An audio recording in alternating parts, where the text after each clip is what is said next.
All right, today we're talking with Army veteran Melody Gratic. You're founder of XcelMil LLC.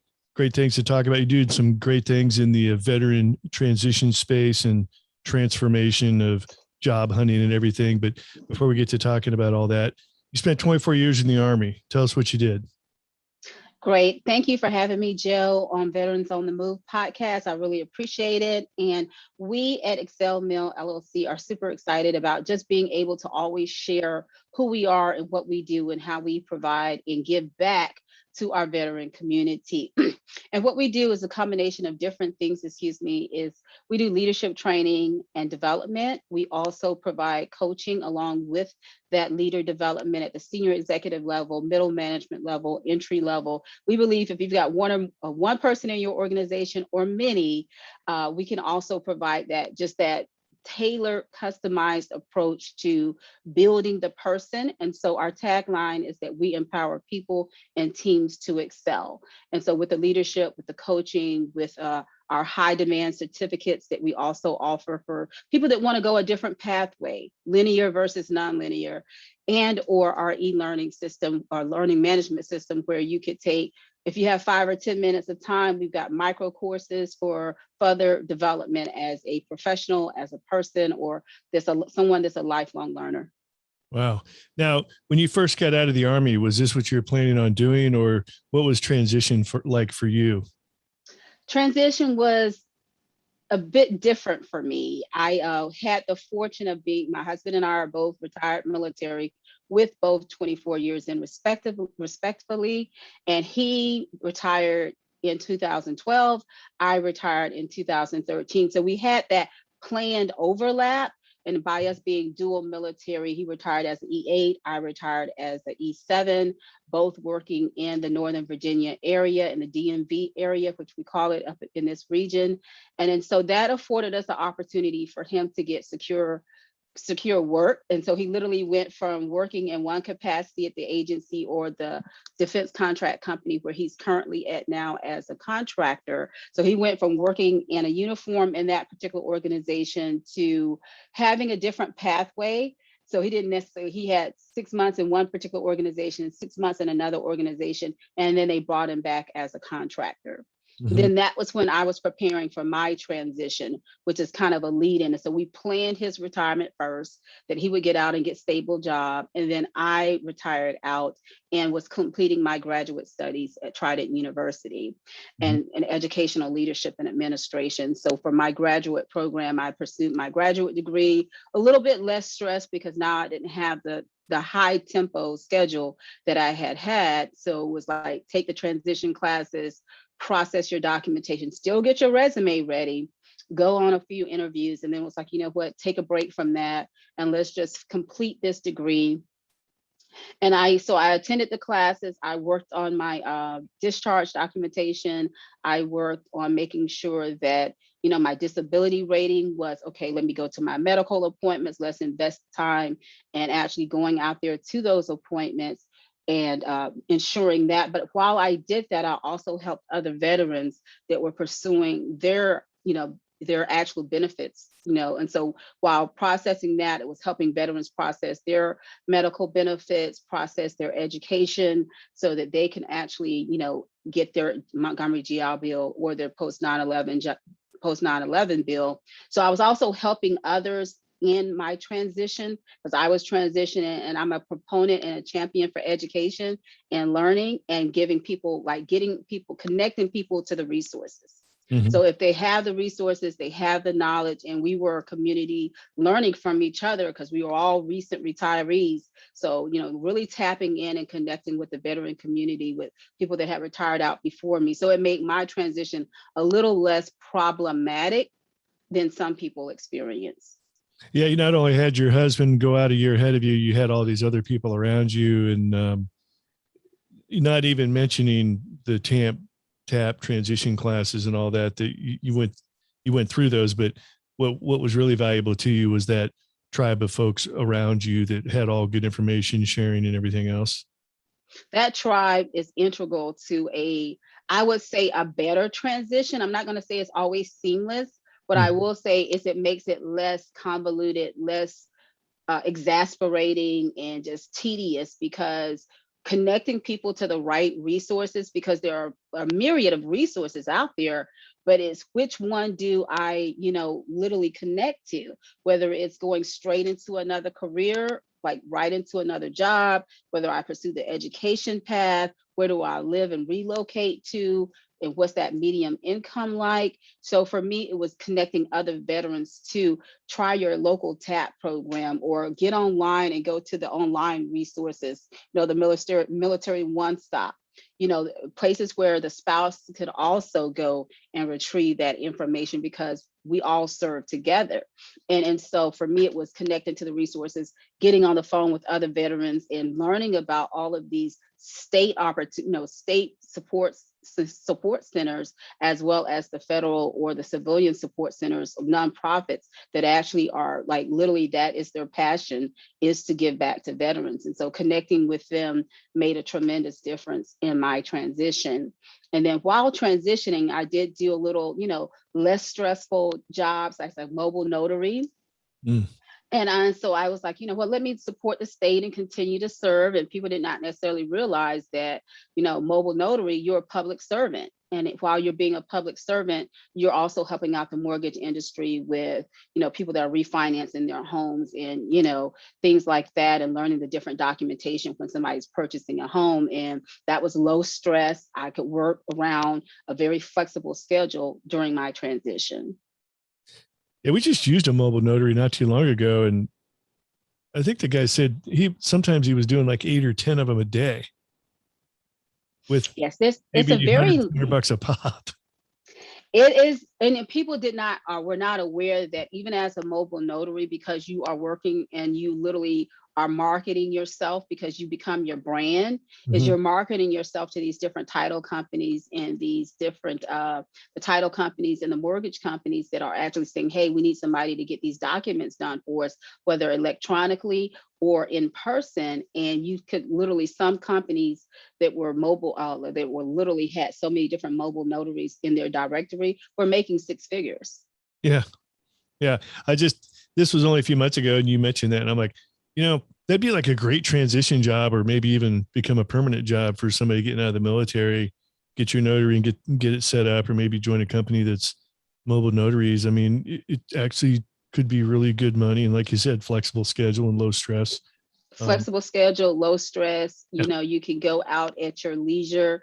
That allows you to still accomplish getting all your transitional documentation and all those little sequential steps, because once you get that ID card and you're no longer actively in the military, whether you retired or just transition, it just gives you that bandwidth to be able to take care of some other legal and financial and just household documentation and organization, while at the same time having some income coming in until your disability or your retirement check kicks in, or you actually land that job that you're pursuing. Now this whole transition experience that you and your husband had, which actually was pretty good because you had a lot of support and people helping you out. Was that kind of where the idea for XcelMil came from?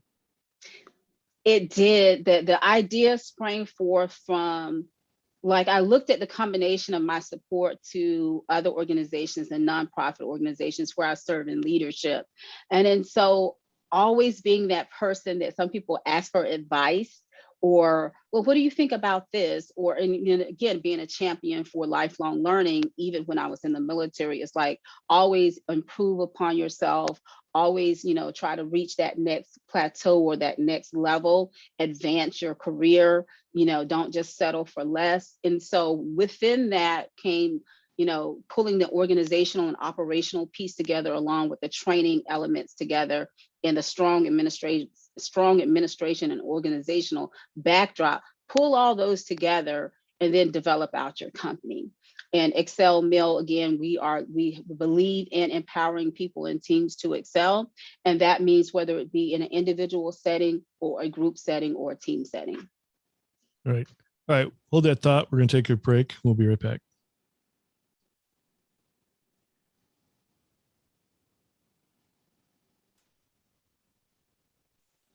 All right, back talking with Army veteran Melody Gratic from XcelMil LLC. So, Melody, over the break, we were discussing some things. What you've done a broad range of projects and worked with any number of small, medium, large companies, many of them in the defense industry, many of them not. But you've also done a lot of work on hiring task force with veteran initiatives and mil-spouse hiring programs. You've got some really good, a broad range of experience with leadership, coaching, and everything. But I'm kind of curious to know what kind of information you have in the veteran mil space hiring initiatives and seeing it from the inside of these companies. And and on the break, you mentioned there are some medallion companies. What's a medallion company first? Okay, the hire, and I am actually on that page with the Department of Labor. So it's dol.gov. And within dol.gov, it is a section just tailored for veterans. Okay. And there you'll see on that page some quick links for Hire Vets Medallion Program. And with that program, companies, different size companies can actually apply and sign up to be, to actually champion the cause of ensuring that their workforce is diverse and that they have a program where they are actually geared towards hiring vets. That is their goal, is to have diversity within their workforce. So those vets include vets as well as military spouses. And on this page with dol.gov /agencies/vets, or, you will actually see the veterans unemployment rate. And we are right now in August, as of this last month, at 3.8% down from 3.9%. So there is, people are looking to hire vets and military spouses. And this is one particular portal where it takes you out to other links where you can find transitioning services, other links for where do you apply for? And then literally sitting down, and we call it SMART goals, being specific. Is your goal measurable?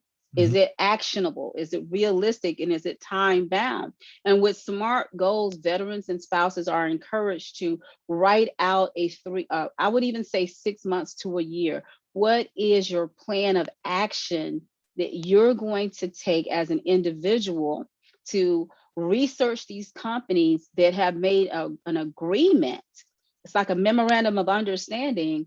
They've made an agreement to, on an initiative and a policy that's within their company that they want to hire vets. They are looking to hire qualified vets and spouses. And when you look up these prestigious companies and see that they have that hire vets medallion that they're part of the hire vets medallion program, or if you're in the state of Virginia even has the Virginia Values Veterans Program, and it's like V3.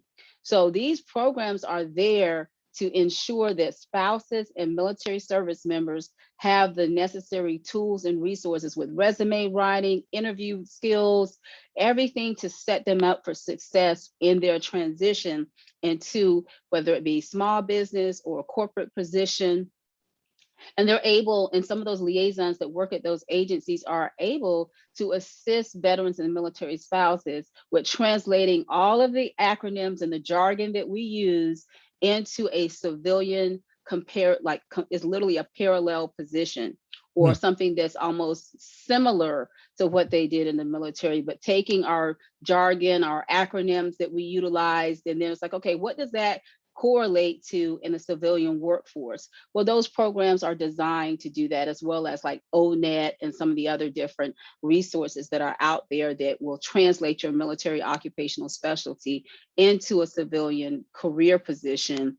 And we really need to sit down. I would coach any individual to literally sit down and write out all that you do, and don't necessarily dismiss some of the routine things that we do and marginalize it. Don't marginalize some of the decision making and the organizational skills that we developed, and even our communication skills and our ability to delegate. Don't marginalize any of that. Like, write it on a piece of blank sheet of paper. Those people within transition assistant programs, as well as at the veteran business offices here in most of the states and regions, have a veteran business office and different specialists that will help you translate everything that you have done into language that the corporate America would recognize. Mm-hmm. Yeah, that the whole translation of the resume is always a big thing, and it's very frustrating for military folks to have to do that. But it is somewhat of a necessary evil of the job resume. So so that website you were looking at on the Department of Labor, if you look at medallion companies, like, does it actually have a list of all the medallion companies on there? I am going to go to that now. Like, And how many are we talking about? Like 10 or 20, or they're literally like hundreds of them? there are hundreds of them. I'm looking Yeah. at this map, Southwest Airlines. In not mostly every state, there is location of the higher vets. So when you pull up the map, you will see across the East Coast, West Coast, New England states, in the South, areas and regions where they have a veterans office, they have a higher vets medallion program, and those places are tools for vets to utilize to research and look up, and they could do a casual Google search to see the company, go to the about page of that company, look at their team, look at some of the initiatives that that particular organization has, to see whether they have a military program there. And it's a pathway for that vet to send their resume in. And, and then of What's course, the follow up with that particular what's that company. key? Like, oftentimes most of these medallion companies have an actual veteran that's in charge of pulling in veterans or screening or interviewing. What's that contact called? Most of them have that point. They're like a liaison. They're like that military friendly Yeah. liaison. Okay. So they actually have a So designated person. they have a designated person that actually stands in as, in most cases, they are former vet themselves. Mm-hmm. And so they understand the challenges, that a service member has when they immediately transition, because not everybody stays for 20 some years plus. Some Right. people get out at 10, some people get out under 10. But those liaisons are there to help that veteran get, like a seamless transition. And so what they want to do is, you don't have to, stay out there too long, unemployed, or like, where do I go next? And then again, I understand that some veterans are, trying to make that decision on, do I want to go corporate? Do I want to go small business? Maybe I don't want to have anything to do with the government anymore, but there are options.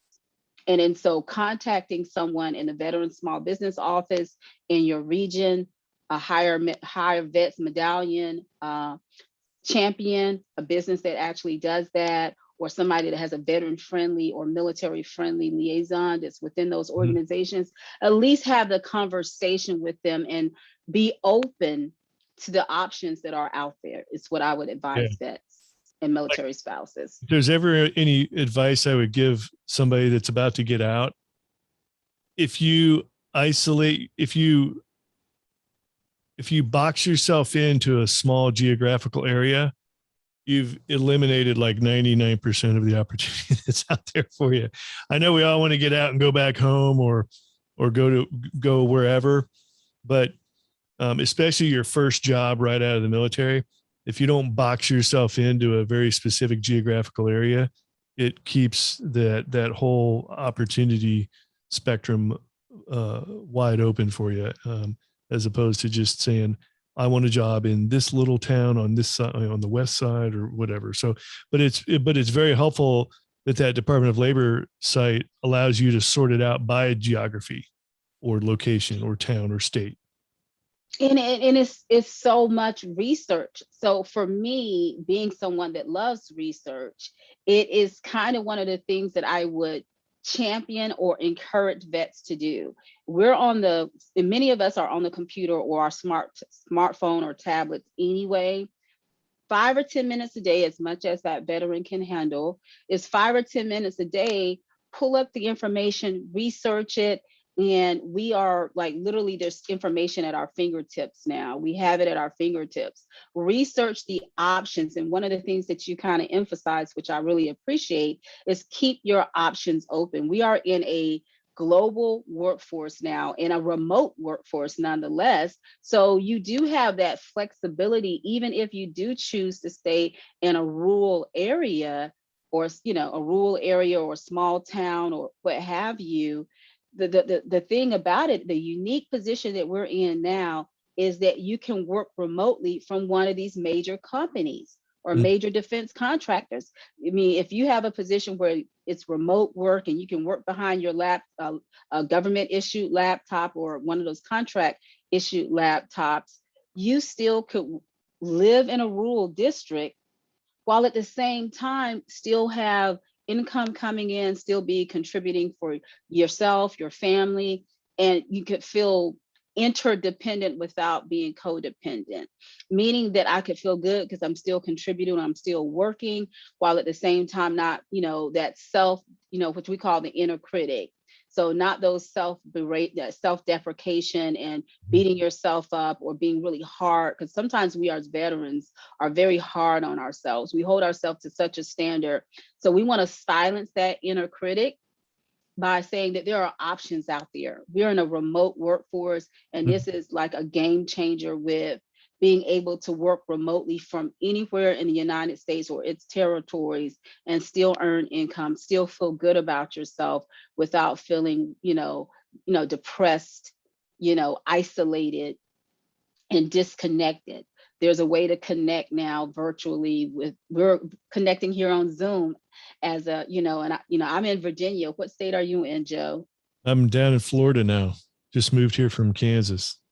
Nice. And Yeah. that's a great example of the flexibility that you could create Yeah. with the new workforce that we are in, that you can go to that dream state that you always wanted to be in, or, from Kansas to Florida, what a major transition or relocation. But people are doing it more now because they can work work. They have their home office set up and they can work from anywhere in the world and still achieve their dream.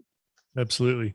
Yeah. What a phenomenal concept to go into some major type of government contractor or heavily military friendly corporation and just start working remotely. I mean, if you're getting out of the military, you might even you might just stay living where you're currently at and go remote for a while until you get some left and right lateral limits going, and might not even have to relocate from the very beginning. I mean, it's amazing to think about how what the COVID thing has forced upon us to accelerate the remote workforce.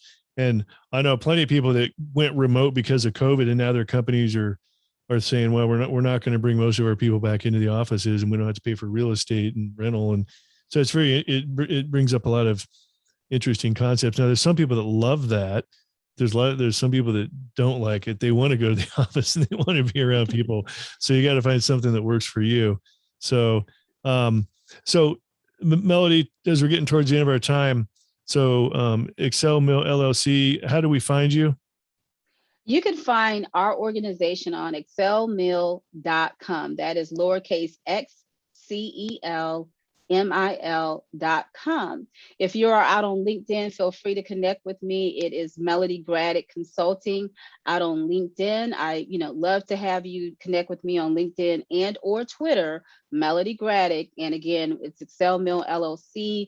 And we are here to help veterans, military spouses. If you have someone that that is getting ready to transition and you would like them to talk to a group of professionals that are also vets, or some of them have just been in the state workplace, federal workspace for years, they are part of our strategic partners that have a heart to help people.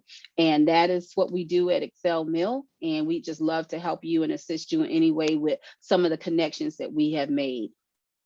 Yeah, that's awesome. So what does that actually look like as we close out? Like if somebody's looking to get out of the military, transition out, military spouse, if they get in contact with you, what kind of process or formalized connection do you guys have?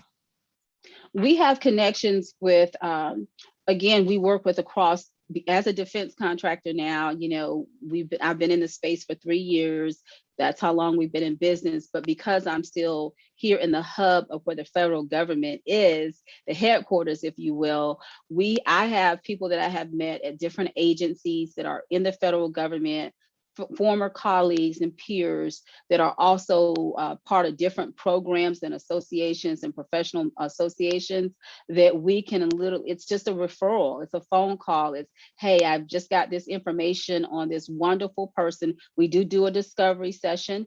That coaching session is there's a complimentary coaching session that we do. We kind of assess where you are and what that person wants to accomplish throughout our time together. And if they don't want to continue past that complimentary session, we still can connect them and say, hey, I did that for a personal friend of mine who is a GS11, and she was looking and interested in pivoting her career from being in administration to over into contract management. I have a colleague that's a retired SCS that does contract management. And I was happy to make that connection and say, hey, here's her information, do a 3-way call with them. And then they had their conversation. She sent him her takeaways from that call. And now that is between her and him, to say that individual. And I just wish her the greatest success. But we as veterans, kind of like, you find your tribe, and then within that tribe, you never know who knows who.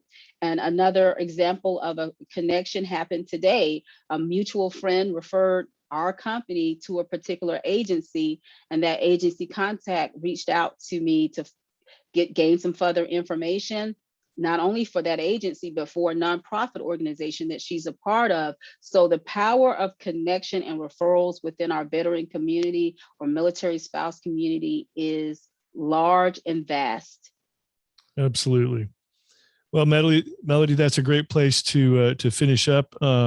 You've given some phenomenal advice. I really love the Department of Labor website information. I mean, if you're on your way out or just looking for a job change, that's a phenomenal resource, a great place to start. And who knows, could turn into a good job, good career for you. So appreciate you sharing your entrepreneurial success story with your company, and keep up the good work. And we look forward to your future success. Well, thank you, Joe, and Veterans on the Move for having me on the podcast. It's been a delight and a pleasure. Thank you. You bet. All right. These two veterans are Oscar Mike.